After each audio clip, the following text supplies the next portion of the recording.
Professeur Gilles Pialou, bonjour. Bonjour. Vous êtes chef du service des maladies infectieuses de l'hôpital Tenon à Paris. Votre livre « Nous n'étions pas prêts » chez Jean-Claude Lattès, vous racontez le quotidien de la première vague épidémique. Alors, est-ce que l'épidémie s'aggrave aujourd'hui? La maladie est-elle moins grave? Les nouvelles décisions prises par le gouvernement sont-elles les bonnes? Ces questions et beaucoup d'autres avec vous. Professeur Gilles Pialou, je me souviens de votre première intervention ici, c'était le 17 mars, premier jour du confinement. Nous sommes 6 mois et 1 semaine plus tard, aujourd'hui 24 septembre. Est-ce que vous êtes aussi inquiet? Alors, le mot inquiet fait tâche, il paraît, pour les soignants, mais oui, je suis très préoccupé. Je suis très préoccupé pour 3 raisons, qui d'ailleurs sont bien ressorties dans le discours du ministre de la Santé hier. Évidemment, par les chiffres, parce qu'on a beaucoup trituré les chiffres au mois d'août en disant mais non, c'est les étrangers qui viennent à Marseille, c'est les mariages, certaines religions. Enfin, on a dit tellement de choses et son contraire qui succèdent au discours pas clair de la première vague autour du masque, de la prévention. Donc les Français sont paumés. Donc je suis inquiet par effectivement cette zone d'incertitude qu'on a à gérer. Je suis inquiet évidemment par les chiffres et je suis inquiet parce que je suis sur le terrain. Je tripote pas les chiffres. J'ai un service qui est à moitié plein, qui s'est rempli assez vite.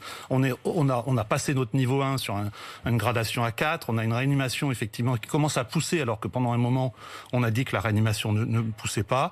Je suis inquiet aussi parce qu'il va falloir faire coexister les malades non Covid avec les Covid, et ça c'est une réalité qu'on n'a pas eu dans la première vague et qui va être très compliquée. Et puis je suis inquiet aussi, ou préoccupé surtout, par le fait que le personnel soignant était déjà sous tension et que là on a une tension sur les personnels qui existait avant.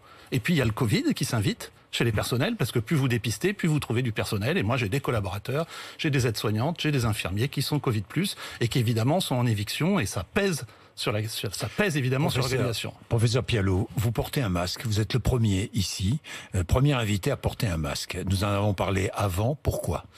Alors pour 2 raisons. La première, c'est que c'est pour l'exemple. Je pense que cet objet doit faire partie du paysage des mois à venir. C'est pas un objet liberticide, on en a déjà discuté ici. Moi, je vis avec dans mon milieu professionnel. J'essaye de le porter aussi dès que je suis en milieu clos. Et puis, anecdotiquement, mais je le dis, une chaîne concurrente a déprogrammé des collègues parce qu'ils portaient le masque. Je trouve ça inadmissible. Donc, je trouve qu'il faut avoir, nous les infectiologues, de terrain, au contact des malades. Vous savez pas ce que j'ai fait hier. J'ai peut-être examiné mal un malade. Et je pense que c'est de mon ressort de montrer l'exemple. Gilles Pialou, le gouvernement a présenté une nouvelle cartographie hier et a pris de nouvelles décisions, des décisions qui sont très commentées, très discutées aujourd'hui. Parlons de Marseille, plus largement de toutes les Bouches-du-Rhône, Marseille, Aix-en-Provence. J'ai entendu la colère de Michel Rubirola, maire de Marseille, la colère de Marie Joissan, qui est maire d'Aix-en-Provence. Colère parce que les bars et restaurants seront fermés samedi ou lundi. On n'a pas encore, je crois que c'est samedi, mais c'est pas encore très précis, mais seront fermés dans tous les cas. D'autres mesures extrêmement strictes à Marseille. Les Marseillais ont l'impression d'être isolés et vous savez ce qu'on dit à Marseille, à Paris on nous en veut. Que répondez-vous? Est-ce que vous comprenez ces mesures? Je crois que la situation de Marseille est très compliquée. Est-ce que ce sont les bonnes mesures? Moi, je trouve que c'est des mesures de guerre et qu'effectivement, on est de nouveau en guerre et on ne veut pas se retrouver à la situation de mars-avril car nous n'aurons pas les moyens dans les hôpitaux de tamponner cette augmentation. Et je rappelle, le ministre l'a dit hier, mais je pense que c'était une version optimiste. Si vous regardez le temps de doublement de rentrée en animation, et les réanimateurs marseillais ont alerté depuis le mois d'août sur ça, on n'est pas à l'IHU là, on est dans le vrai Marseille. La Timone, les hôpitaux qui ont une réanimation, l'augmentation du capacitaire en réanimation. Il y avait des chiffres assez alarmants sur le taux d'occupation, autour de 80% pour certaines réanimations. Donc il y a une pression très forte, il y a une tension aussi sur le personnel, et Marseille vit ça, je dirais, de manière violente, comme le Haut-Rhin l'a vécu pendant la première crise. Mais que répondez-vous aux élus qui disent mais c'est insupportable ce diktat venu de Paris? Que leur répondez-vous? Non, mais je veux dire, il va falloir arrêter de reproduire l'OM-PSG en permanence et cet affrontement. On est dans une crise qu'on n'a pas encore étiquetée. Cette maladie n'est pas encore totalement comprise. On n'a pas de modélisation claire qui nous dit... Nous n'avons aucune donnée, dit Michel Rubirola. les données, elles sont fournies par Santé publique France. C'est incroyable parce que on a perdu dans cette histoire-là, et certains journalistes, bien sûr ce n'est pas votre cas, mais certains journalistes ont perdu le sens de l'investigation. Si vous allez sur Santé publique France, vous avez des bulletins régionaux qui vous donnent les chiffres, alors avec un peu en différé, il y a parfois des rattrapages, etc. Mais globalement, on sait ce qui se passe en région. Donc on sait ce qui se passe dans les Bouches-du-Rhône, on sait ce qui se passe en PACA, et effectivement, c'est pas pour faire une focalisation, mais vous avez vu hier qu'il y a beaucoup d'autres métropoles et beaucoup d'autres départements qui sont concernés, y compris Paris, de nombreuses grandes villes. Voilà, et y compris, et ce qui m'a vraiment perturbé aussi dans les chiffres qui ont été communiqués, des lieux où on pensait que le virus ne circulait pas ou qui n'a pas circulé pendant la première vague, comme c'est le cas de la région bordelaise. Bien. Donc je dirais que les politiques, le Covid est devenu un sujet politique. Mais oui, mais Gilles Pialot, la population ne comprend pas. Pourquoi est-ce plus dangereux d'aller au restaurant que, je ne sais pas moi, de se promener dans la rue, de prendre le train, je ne sais pas. Pourquoi est-ce plus dangereux? Pourquoi est-ce qu'on ferme ces lieux-là? Pourquoi est-ce qu'on ferme les salles de sport à Paris et dans d'autres grandes villes de France? Mais parce qu'il y a des données, et vous verrez, parce que le Conseil scientifique va donner bientôt un rapport, j'espère qu'il va être rendu public, sur comment vivre, parce que c'est la question, c'est comment vivre avec, sans justement atteindre trop aux libertés, et que je trouve que ce programme est intéressant, parce que c'est un programme dynamique, comme l'a dit le ministre. Vous savez que c'est rare quand même que je reprenne toutes les expressions du ministre, mais c'est vrai que on voulait des mesures territoriales, on voulait des mesures adaptées à la circulation du virus et des mesures qui sont rectifiables dans le temps. Mais il l'a dit, on verra ça dans 15 jours, 3 semaines. Je pense que 15 jours, 3 semaines, c'est un peu court. Moi, je vous le dis très solennellement, tout ce qui est en notre possession comme chiffre nous rend très inquiets, nous les gens de terrain, les réanimateurs, les urgentistes, les internistes, les infectiologues, nous rend très inquiets pour cette période de fin octobre, début novembre. Mais attenons, très inquiets. Dans votre service, que se passe-t-il? Prenons votre exemple.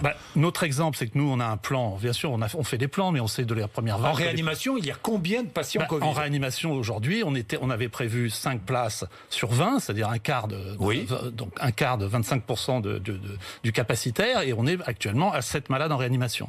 Et 7 sur 20. 7 sur 20. Et en hospitalisation, et on est actuellement à 24 malades. Évidemment, on va me dire ça n'a rien à voir, mais c'est le temps de doublement qui est important. Vous parliez de Marseille tout à l'heure. Vous savez que le temps de doublement de rentrée dans la réanimation, c'est 7 jours. C'est-à-dire que 7 jours, si vous avez 10 malades, au bout de 7 jours, vous en avez 20, etc. Au bout de 7 jours, vous en avez 40. C'est ça qui compte. Et dans mon service, moi, j'ai la moitié de mon service qui est déjà plein. Donc, cellule de crise réactivée, chez vous, comme dans de nombreux hôpitaux crise, en France. au niveau de l'hôpital, au niveau du groupe hospitalier. On est en train d'en faire 2 par semaine parce que il faut gérer en temps réel. On a des groupes WhatsApp pour s'échanger les malades. Mais est-ce que le personnel est prêt? Est-ce que le personnel serait aujourd'hui en capacité d'absorber ce qu'il a réussi à faire au printemps dernier? On dit que le personnel est là. On dit qu'il est un peu démoralisé. Le personnel, c'est celui qui a vécu la première vague. Donc, premièrement. Deuxièmement, le personnel vit quelque chose de nouveau. C'est qu'effectivement, on dépiste plus. Donc, on trouve, comme je l'ai dit tout à l'heure, du personnel qui est Covid+.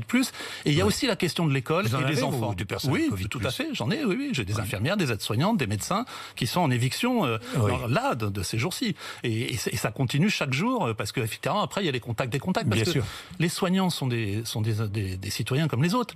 Eux aussi, ils ont tendance à enlever le masque dès qu'ils sont à 3 ou 4 dans une salle pour déjeuner.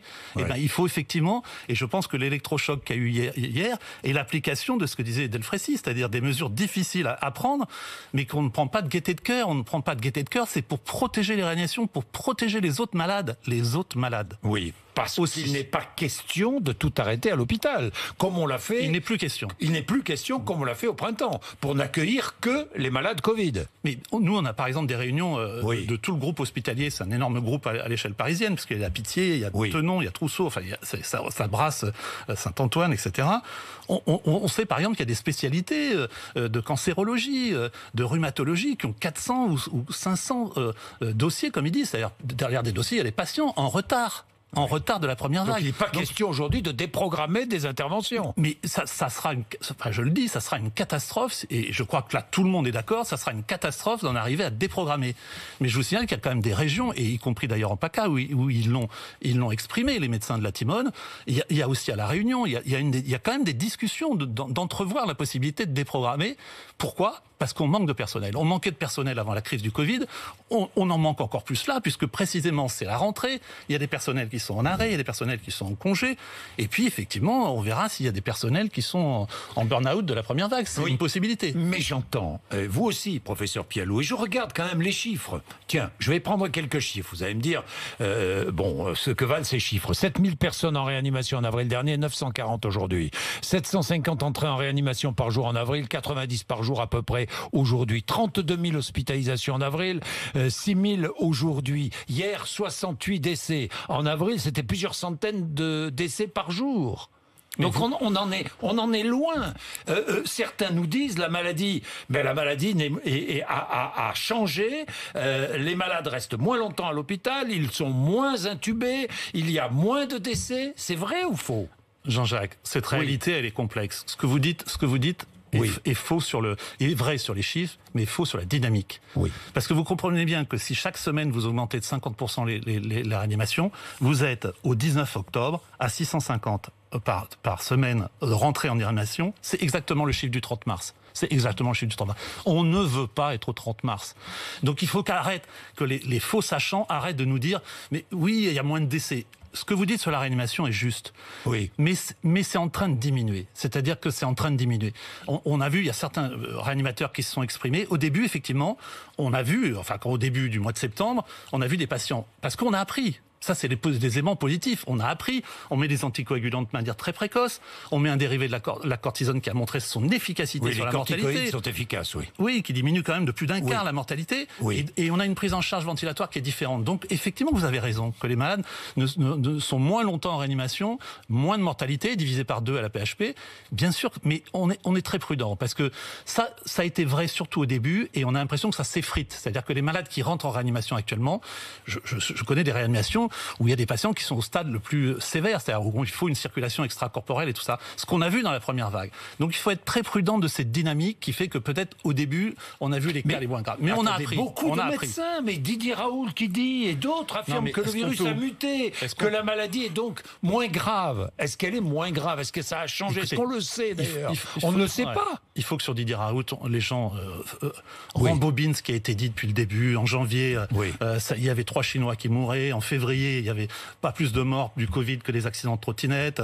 Après, il y a eu fin de partie, on a trouvé le traitement. Il est où le traitement ? Je veux dire, on sait très bien que ça fonctionne pas, l'hydroxychloroquine.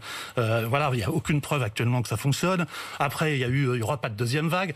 Voilà, il faut replacer ça dans le contexte. Moi, je suis pas mais c'est la même maladie qui circule ? Est-ce que c'est la même maladie ? Écoutez les virologues, écoutez ceux qui sont dans la virologie, le centre de référence de l'Institut Pasteur. Je vous réponds sur ça, parce qu'il n'y a pas de preuve qu'on ait un virus moins agressif. Il n'y a pas de preuve qu'on ait un virus moins agressif. Donc, oui, c'est la même maladie et c'est les mêmes malades, sauf qu'on les prend mieux en charge. Bon, mais Gilles Pialou, là je me fais l'avocat du diable, mais oui, c'est pas votre genre d'habitude. Mais oui, mais non, mais parce qu'il faut entendre cette voix aussi.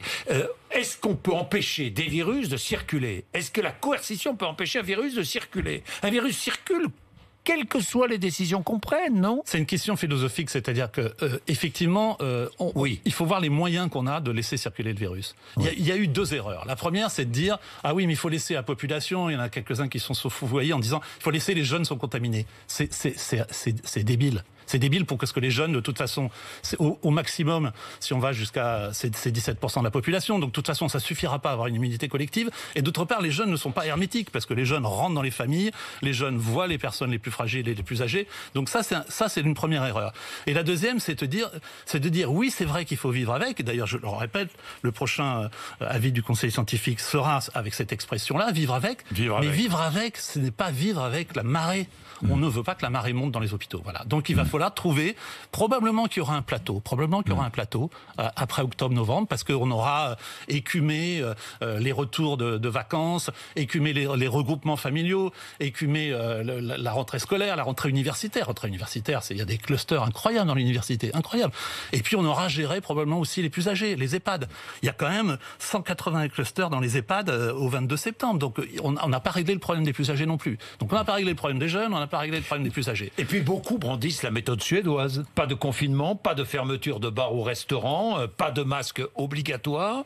Et vous avez vu les chiffres de la Suède? J'ai vu les chiffres, 5870 morts au printemps, mais là, un décès par jour. Mais parce que on est dans un phénomène dynamique qui remonte et que c'est extrêmement difficile de faire des prévisions. Ce qu'il faut regarder, le marqueur le plus important, c'est le temps de doublement, c'est la façon dont on a le double de malades, et en partant de la réanimation et en partant de l'hospitalisation. Si je vous fais toutes tout ces en faisant remarques, non, mais je les c'est accepte. parce que la le discours n'a pas population toujours ne été va clair. pas accepter. La population ne va pas accepter aussi facilement. Non, j'enlève le mot.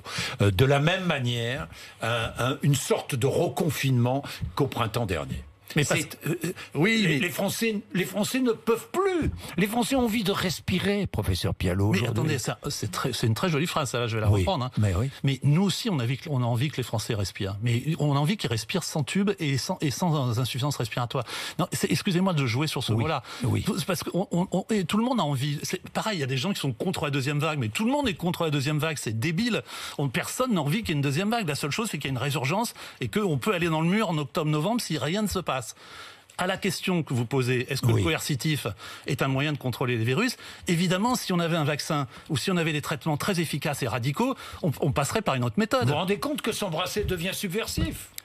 Presque. Je pousse personne. Moi. Non, mais je pousse le trait un peu loin. Mais voilà, ce qu'il faut dire aux Français, c'est que c'est une période. C'est une période. On n'est pas en train d'installer la vie du 21e siècle. On est en train d'être dans une période incertaine pour une maladie qui n'a que 8 mois de recul et pour lequel on apprend tous les jours. Oui, la population. Et un jour, ça va se poser. Oui. Un jour, ça va se poser. Mais regardez le problème des tests. Regardez, on nous a dit, en testant la population, on va pouvoir mieux contrôler la maladie. C'est ce qu'on nous a dit. Bon, les tests, ce qui se passe, c'est qu'on est testé, on a le résultat 4 jours après, ça sert plus à rien. 4 jours, mais vous avez de la chance. 4 jours, oui, ou 8 jours, ça ne sert plus à rien, parce qu'entre-temps, on peut avoir été infecté. Oui, franchement... c'est pour ça que la population n'accepte pas. Justement, je ferai 2 critiques à la communication du ministre hier. C'était une très bonne prise de position, mais on a surtout entendu un ministre de l'Intérieur parler, et il n'y a pas eu beaucoup de programmes de santé. Les santé, c'était... où il est le programme national de dépistage? Ils font une politique de dépistage. Elle est toujours pas là. C'est pas en disant, oui, j'ai demandé au laboratoire de prioriser. C'est-à-dire qu'effectivement, les plus malades passent avant ceux qui ont besoin d'un test pour assurer leur grand-mère. Et puis, il y a un autre truc, c'est qu'il y a un discours de langage qui était qu'on a dit tester, alerter, protéger, a dit le ministre. Mais non, mais c'est pas ça la bonne triade. La bonne triade, c'est isoler, tester, tracer. Il faut isoler d'abord. Et il faut une politique d'isolement. Je dis pas d'isolement coercitif, comme on fait à Chine ou à Singapour, mais un isolement responsable. C'est-à-dire qu'il faut que les gens, avant même qu'ils aient l'idée de faire le test, ils s'isolent. Et c'est un échec, la politique d'isolement. C'est un échec. On l'a réduit à 8 jours, essentiellement parce que c'est un échec. Donc je pense qu'il manque encore une politique de dépistage et il manque une politique d'isolement. Professeur Gilles Pialot, la grippe classique va arriver bientôt. On la connaît d'ailleurs. Est-ce qu'on la connaît, cette grippe? Pas encore. L'OMS n'a pas encore communiqué. L'OMS n'a pas encore communiqué. Mais il faut rendre la vaccination obligatoire pour tous les personnels soignants, pour tous les personnels qui travaillent dans les EHPAD, Non, franchement. Non. Mais voilà, c'est compliqué. Je ne sais pas vous répondre parce que c'est un sujet sur lequel j'ai beaucoup travaillé. À Tenon, on a fait des expériences. Il se trouve que c'est vrai que le niveau de protection du personnel non médical est totalement insuffisant. On est bien 25% et voire plus bas. Et effectivement, c'est assez inadmissible. Mais un cuisinier dans une EHPAD, il n'est pas forcément vacciné contre la grippe. Je parle de la grippe traditionnelle. Bien sûr. Et on risque un choc. On risque un choc, d'une part, on risque une cohabitation des deux virus, avec une confusion très compliquée à un moment où on ne comprend pas très bien comment on fait pour avoir des tests en temps rapide. Oui. Donc vous aurez des gens qui auront les mêmes symptômes, parce qu'ils auront soit le symptôme de la grippe, soit le symptôme des autres virus circulants pour lesquels on n'a pas de vaccin. Donc évidemment, alors je ne sais pas si l'obligation, probablement que l'obligation dans certaines populations, et je trouve que c'est à l'étude pour les soignants, mais les soignants, il faut aussi que ça soit un système pyramidal. Quand vous avez le chef de service, le cadre infirmier dans un service qui se fait vacciner, qui le fait savoir, qui s'engage, vous multipliez par 2 le couverture vaccinale. Donc il y a des moyens vous allez vous faire vacciner contre la grippe ? Évidemment. Cette année, en plus, il faut dégager... Alors, c'est vrai qu'il y a un élément optimiste, c'est que probablement les gestes barrières qu'on utilise vont diminuer la circulation du virus. Mais l'une des façons de le diminuer, c'est surtout si le vaccin est bon, ça sera de vacciner. Alors obligatoire, je ne sais pas. C'est une décision politique. Je pense qu'on peut essayer de faire sans être encore plus coercitif. Encore plus coercitif. Et puis, je regardais un chiffre aussi qui m'a interpellé un peu. Les hospitalisations pour crise cardiaque ont baissé de 30% pendant le confinement en France. Vous avez vu ça ? Alors, oui, il faut le pondérer parce qu'il y a une très belle étude qui a été faite par les pompiers et par l'hôpital Georges Pompidou qui a montré quand même que ceux qui arrivaient plus tard avec des lésions plus graves, coronariennes, et qui avaient une augmentation de la gravité. Alors ça, c'était pendant le confinement. Oui. D'abord, probablement que pendant le confinement, il y a eu diminution du stress lié au fait, pas de transport, pas de travail, etc. Et aussi du fait que les gens sont arrivés tardivement. Il y a plusieurs papiers à Londres, à Paris, qui montrent quand même qu'au lieu d'arriver dans les 30 minutes, ce qui diminue la mortalité de l'infarctus, les gens sont arrivés à 90 minutes. Donc je suis assez prudent avec ces chiffres-là, et ça, voilà, on verra ça après la crise. Bien, merci beaucoup professeur Pialou d'être venu nous voir 6 mois et 1 semaine plus tard. Merci à vous. Il est 8h, nous n'étions pas prêts, c'est le titre de votre livre chez Jean-Claude Lattès. Il est 8h54, vous êtes sur RMC et BFM TV.